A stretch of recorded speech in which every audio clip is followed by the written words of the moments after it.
A sleepless neighbor watching and waiting for a serial burglary suspect to strike again. She's like, Laurent, he's here, he's here, he's here. How police say she helped catch the man accused of watching people sleep. A handyman's brutal murder and the controversially low bail for his accused killer. I'm just doing my job. You're dealing with a crisis. How a new judge in the case says she empathizes with the murder suspect's family. A dirty deed in a laundromat parking lot. I heard the crunch when she broke my leg. I heard that. The victim in a hit and run has a message for the woman who broke her leg.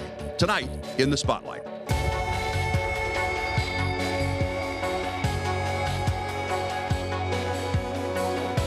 The Spotlight brought to you by Beacon Plumbing. Watch as the bedroom door on the right there slowly creaks open to reveal a ghoulish figure standing there watching people sleep. It's like something out of a horror movie. Bellevue police say there were 6 people in the house at the time, including kids. It is a big concern for us, and that's why this is so out of the ordinary, and it's actually really scary. Good evening and thanks for joining us tonight. I'm David Rose. That serial home burglary suspect is in jail, accused of breaking into multiple houses in the middle of the night. But even though King County prosecutors have charged him with 14 felonies, including 4 residential burglaries in that same neighborhood, he has not been charged with that haunting home break-in that is the stuff of nightmares. After word spread in Bellevue's Lakemont neighborhood about this serial home burglar breaking into houses in the middle of the night, this homeowner's wife couldn't sleep. I woke up and I realized she wasn't there, so I went downstairs and I see her glued to her screen looking at camera footage. Laurent says everyone was freaked out after his cameras caught the first burglary at his neighbor's house. It's clear that you hear him jump from the neighbor's deck and you can see him run to his car 1 minute after the alarm rang. Then he says his wife spotted the suspect return.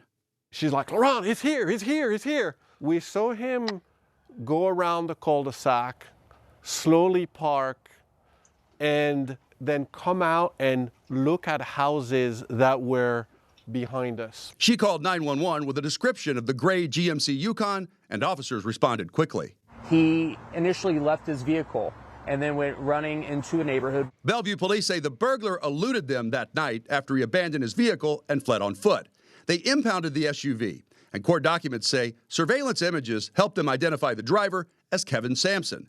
The next day, Sampson showed up to pick up his SUV with a story, claiming a friend had borrowed it, even showing officers Instagram messages he said he got from the friend that read, "Yo, bro, Marquis said your car got towed," to which he replied, "Where?" and got the reply, "In Bellevue," said he parked and walked away from it. Detectives say it was all a lie, and that Sampson started a fake Instagram account and was actually messaging himself. Officers arrested him and then started piecing together a troubling pattern of escalation, finding 2 charges for indecent exposure. The first incident on November 28th, when police say he summoned a 16-year-old girl to the Jeep he was driving and exposed himself. The most recent occurred on January 30th, when officers arrested Sampson at the Factoria Mall in the same blue-colored Jeep Grand Cherokee, after officers say he got the attention of a woman and exposed himself. Then in June, a suspect in that same exact blue Jeep tried to kidnap a woman in Kent, physically picking her up and putting her in the vehicle. Her friend intervened and helped her escape. Police were not able to identify Sampson as the suspect. Then in August, this terrifying home burglary caught on video at 2 a.m. You see the suspect literally enter into a main bedroom and then look into the bed, see that these folks are sleeping, and then walk out. That's scary stuff. After the door closes, the video shows the homeowner get up and follow the suspect. Fortunately, nobody was hurt, but a handgun was stolen. In all, Detective Jeff Christensen detailed evidence in the court documents to tie Sampson to 4 home burglaries, locating good images of him pawning a stolen Louis Vuitton purse, using stolen credit cards, and video of him cashing stolen checks for thousands of dollars. Under 2410648873, is your true and correct name Kevin Michael Sampson? Yes. At his arraignment, prosecutors laid out multiple felony charges. Counts 1, 2, and 3, identity theft in the first degree, residential burglary, attempting to elude a pursuing police vehicle, identity theft in the second degree, trafficking and stolen property in the first degree. Sampson is facing 14 felony counts in all. Thank you, Your Honor. Thank you, Your Honor. Come on, Kevin. The only case the prosecutor would not pursue charges on was this one. even though Sampson's cell phone pinged 50 feet from the house. When I look at the cases and the preponderance of evidence, and I see that you've charged him with multiple burglaries in that neighborhood in the middle of the night, why won't you charge him with the creepiest of the cases where he's allegedly on camera in the bedroom of the people's house? We don't have clear evidence that shows him in that bedroom. If we did, it would be a very different story. Casey McNerthney with the King County Prosecutor's Office says the video of the suspect is not clear enough to identify Sampson. It's not at all a reluctance of prosecutors. It's the legal standard and the evidence we have so far. Even if we tried to get this before a jury, which we couldn't do ethically, but if we tried to do that, it wouldn't be approved by the court because we don't have the evidence to prove it beyond a reasonable doubt. How many surveillance cameras do you have around your house? We have 8. Laurent says neighbors are talking more since the burglaries, and he's planning to install cameras closer to the street. He says everyone's happy that Sampson is in jail, but they've all learned an important lesson. Cameras that get clear video can make all the difference. The silver lining is that all the neighbors now are upgrading their camera systems and are talking to each other on how we have better coverage of the street with our cameras. In many cases, police say he got in through unlocked doors and windows. Sampson was booked into jail on September 19th. He remains behind bars on $160,000 bail. Well, now a murder case that gives a snapshot of what's going on in many courtrooms in our area on a regular basis. Judges setting low bails on dangerous suspects. It happened after a man was accused of stabbing a handyman to death with a butcher knife in Renton. And then a different judge in the same case expressed empathy for the suspect's family, not the victim. The whole thing has many people upset, including the Renton police chief. This is video from the crime scene showing 20-year-old Kashawn Jemerson hitting 65-year-old Michael Gray from behind with a broom handle. The video shows Gray then following him back into the apartment. And that's when detectives say Jemerson pulled out a butcher knife and stabbed Gray in the back, killing him. According to court documents, Jemerson called 911 after the crime and confessed. Judge Michelle Gelson, who you saw there, set his bail at $50,000. And 27 hours after he was taken into custody, he was released without electronic home monitoring. The Renton police chief demanded answers, asking why Judge Gelson granted such a low bail.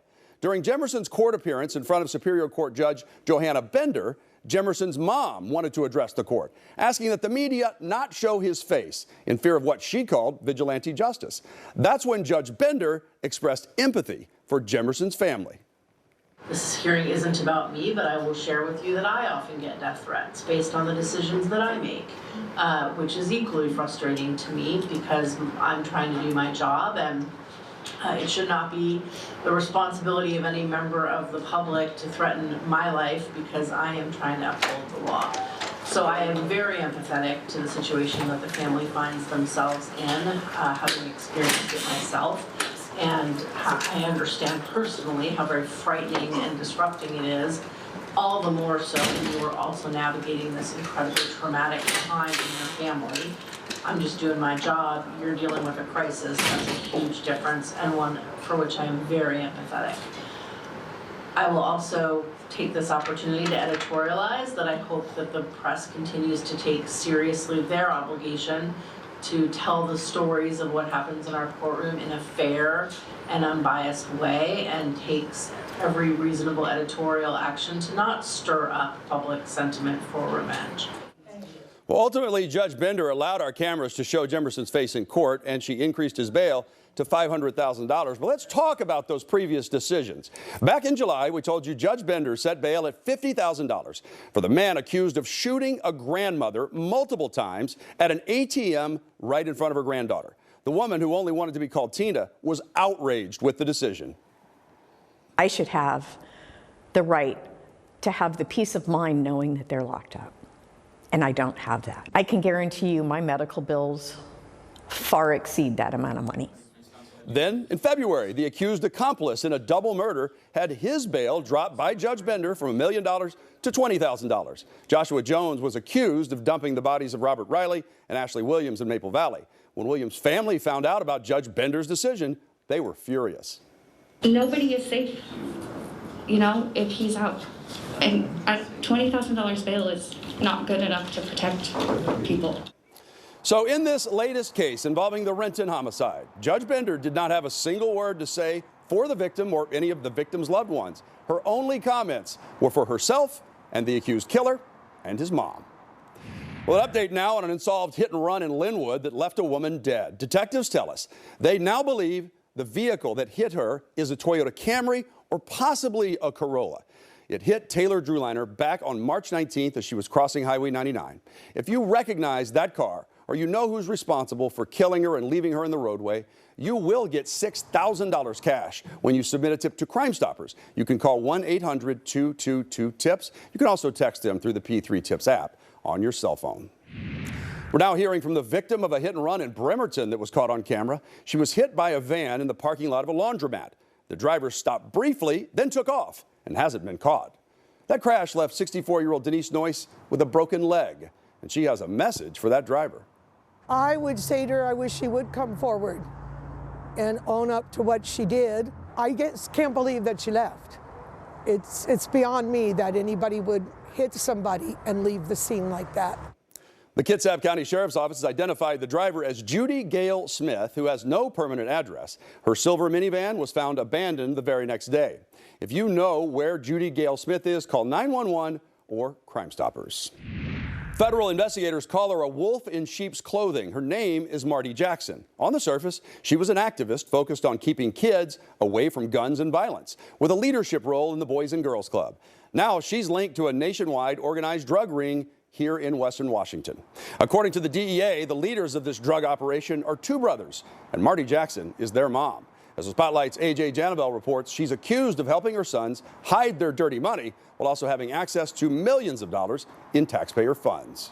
A face for change in front of cameras. We can come here to criminalize people hanging out. Marty Jackson held the role of executive director for the Boys and Girls Club SE Network, a group fighting against gangs and community violence in Seattle public schools, parks, and working alongside police. Jackson demanded change after violence in South Seattle. I think it's a testament of the resilience that we all have. City numbers I obtained show her organization had access to millions of taxpayer dollars for its cause. Just in August, the mayor's office used Jackson's voice to promote its millions in safety investments. But now, federal officials are revealing a dark side to the local changemaker. It involved many members of their family. Calling Jackson a money launderer for her family's deadly fentanyl operation, quote, through structured deposits and using her account as a pass-through for money changing hands between her sons and members of the crime ring.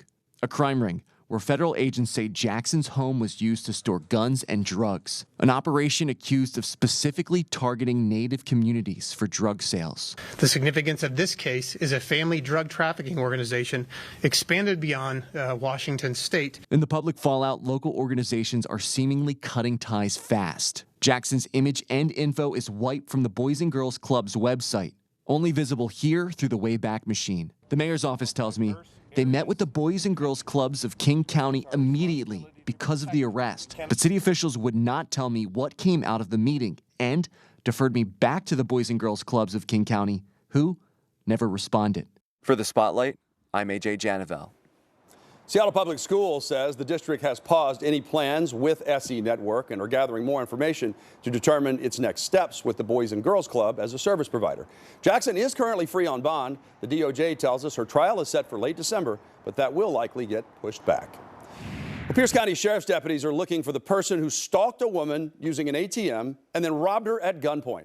Suspect caught on camera hiding behind a bush before running up on the victim. This happened on September 26th outside the Bank of America on Pacific Avenue in Parkland. It is really scary because that's the last thing that we want to have to people. You shouldn't have to worry or feel unsafe to go use the bank, to think that a random stranger is going to pull a gun on you and try to rob you. The gunman got away with $1,000 in cash and the victim's passport. She wasn't hurt. Crime Stoppers is offering a cash reward of up to $1,000 if you have information leading to an arrest, and you will remain anonymous. Call 1-800-222-TIPS. A suspected DUI driver was arrested after a hit-and-run crash in Thurston County. And get this, the victim was the Thurston County Sheriff. Felony hit and run. I'm hurt. I'm at... Oh. Where are we at? We're at Martin and Kingham. Vehicles fleeing northbound. Correction. Sheriff Derek Sanders was T-boned while he was out on patrol on October 5th. The driver took off, but she didn't get very far. A K-9 unit found the woman hiding in some bushes. Sheriff Sanders was treated at the hospital for minor injuries, and we spoke with him about this crash that highlights a larger issue. We routinely have people call in DUI and reckless cars. There's rarely ever any law enforcement available. So the public's doing their part. The deputies and police officers and troopers are also doing their part. But then at the state level, we just see a significant non-commitment to funding law enforcement. In Thurston County, deadly DUI crashes skyrocketed last year. Data shows an increase of more than 140%, with 17 total deadly DUI crashes. The King County Medical Examiner has identified the woman whose remains were found in a suitcase during an encampment cleanup in Seattle. The grim discovery was made in late September in a secluded area of a park near the junction of I-5 and I-90. The remains were those of 37-year-old Shannon Reeder.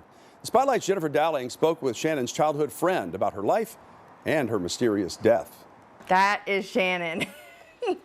Right there. Caitlin Andrews had a household of brothers growing up. Here's Shannon here on the end with her coffee. But found a sister in Shannon Reeder. I had a home where it was like full of boys and baseball and sports and, you know, craziness. And then we could go over to her house, her mom's, where it was just quiet girl time. So. Although they weren't connected by blood. Shannon was silly, spontaneous, carefree. Caitlin and Shannon were inseparable after meeting in 7th grade at King's Middle School. A new lip gloss, some coffee, new shoes, and she was like a happy girl. At 15, Caitlin says Shannon tragically lost her mother after her mom rolled her vehicle in a construction zone. This was at Golden Gardens at her 15th birthday party. Her and her mom, that was her their favorite beach. Shannon went on to live with her grandma and an uncle. The tragedy bringing Shannon and Caitlin closer, with Shannon spending the night often.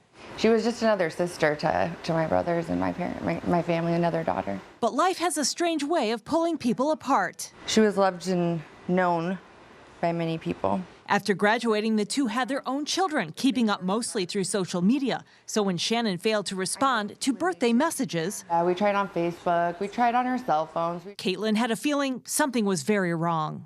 It's hard to believe. Yeah, it's devastating. A restoration crew found Shannon's remains near Dr. Jose Rizal Park, close to a number of encampments and a frequented dump site. Caitlin says Shannon's aunt told her the awful news that her body was found in a suitcase and it was being investigated as a homicide. Everything with her has been trauma-based, kind of a fight or flight type of life and mode that she's had to live due to her dad in and out of her life, her mom passing. Caitlin thanks investigators for the respect they showed Shannon. That was good, because we've just seen so much loss. So it's nice for an officer to treat something like that with so much respect and dignity. She advises you hold your loved ones tight, including those members of your chosen family. Anything can happen at any time, so you just never know. You just want to keep everyone close, as close as you can. For the Spotlight, I'm Jennifer Dowling. Caitlin says she has no idea why Shannon would have ended up in that park. If you have any information on what happened to Shannon Reeder or who might have been possibly involved, please contact the Washington State Patrol. Bellevue police want to put the brakes on a reckless driver who was apparently trying to leave the marks on an LGBTQ mural. Surveillance video shows that driver doing donuts at the intersection of Northeast 1st Street and 102nd Avenue. Police say the same gray BMW has spun out at this intersection 3 separate times between July and September. It's definitely reckless driving. It's reckless driving, it's vandalism. Vehicle literally pulls up, is waiting to cross, and then the subject comes up, and then as they were both crossing is when the burnout starts, and you see the other car floor it so they don't get hit. 2 people were crossing the crosswalk as one of these burnouts happened. It's really reckless. The car does not have license plates, so police are hoping for tips on who's doing it and where to find the vehicle. If you have any information, contact Crime Stoppers through the P3 Tips app on your cell phone. Lacey police are searching for this woman, Rose Curtis. They say she's wanted for burglary, theft, and trafficking stolen property. Police say she stole $20,000 worth of tools and then tried to sell them online. They got a search warrant, recovered half the items, but never found Curtis. She has a very large neck tattoo. If you know where she is, call 911. An indie band took a big hit while touring through Seattle, and their van was stolen twice. The tour van and trailer were stolen from the Best Western near the airport just hours after Spirit of the Beehive got off stage. The van and trailer were booted and padlocked and contained all of their gear and merchandise. The band had to postpone their upcoming shows and estimate the total loss to be in the six figures. We definitely lost a lot of sentimental and irreplaceable stuff. We were definitely in a bad way, very emotional. The van turned up in West Seattle and was towed to an impound lot. But before the band could go get it, it was stolen again, this time from the impound lot. The trailer eventually turned up too, but it was empty.